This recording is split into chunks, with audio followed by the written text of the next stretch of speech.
வணக்கம். துறையூர்லேருந்து செந்தில்குமார் பேசுகிறேன். இந்த துறையூர் தொகுதி எப்பொழுதுமே திராவிட முன்னேற்ற கழகமும் அதிமுகவும் நேரடியாக கடுமையான போட்டி இருக்கும் எப்பவுமே இந்த தொகுதியில். ஆனால் இந்த முறை திமுக கூட்டணி கட்சியான காங்கிரஸுக்கு இந்த தொகுதியை ஒதுக்கியுள்ளது. ஏனென்றால் 2 முறை 10 ஆண்டுகள் திமுக வென்று இந்த தொகுதிக்கு எதுவுமே செய்யவில்லை.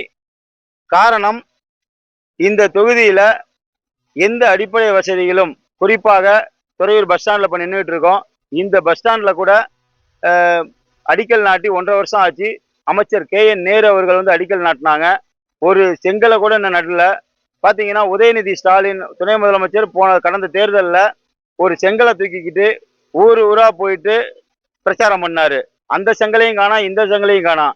ஆனால் எப்பொழுதுமே திமுகவும் அதிமுகவும் போட்டிக்கின்ற இந்த துறையூர் தொகுதியை இந்த முறை காங்கிரசுக்கு ஏன் ஒதுக்கி இருக்கிறது என்றால் தோல்வி பயத்தால் தான்.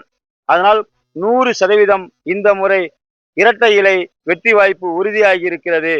காங்கிரஸ் கண்டிப்பாக படுதோல்வியை அடையும்.